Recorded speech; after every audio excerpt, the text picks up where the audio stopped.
Cyber city Gurugram में रात से हो रही बारिश ने गुरुग्राम की सड़कों को स्विमिंग पूल में बदल दिया।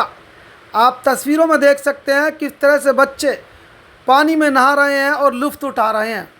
हालांकि बच्चों की ये मस्ती बच्चों को खूब रास आ रही है, लेकिन गुरुग्राम की सड़कों पर यह भरा हुआ जल कहीं ना कहीं लोगों के लिए मुसीबत का सबब बन गया है, क्योंकि यहाँ से निकलने वाले लोगों को भारी परेशानी का सामना करना पड़ रहा है।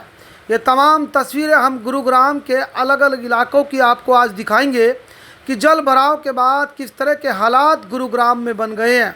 ये है गुरुग्राम प्रशासन की दावों की हकीकत।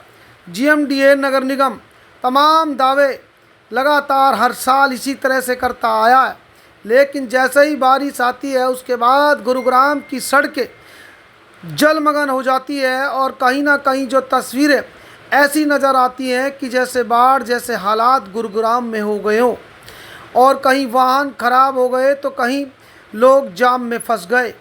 ये गाड़ियां किस तरह से पानी से निकल रही हैं, आप इस बात से अंदाज़ा लगा सकते हैं कि कितना कितना फुट पानी यहाँ पर सड़कों पर जमा है।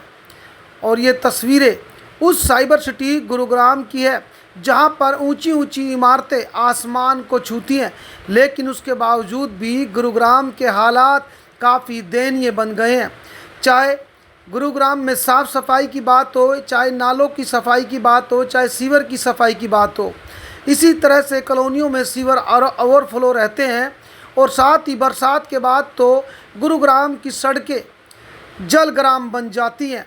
कहीं ना कहीं गुरुग्राम वासियों को मुसीबत का सामना तो ज़रूर करना पड़ता है, और सबसे ज़्यादा टैक्स गुरुग्राम की जनता देती है। प्रदेश सरकार को इतना टैक्स जाने के बावजूद भी गुरुग्राम की जनता इसी तरह से तमाम सुविधा से वंचित होती जा रही है। सड़कों पर किस तरह से बच्चे तैर रहे हैं, कोई प्रतियोगिता चल रही हो, इसी तरह से बच्चे यहाँ पर तैरते नज़र आ रहे हैं।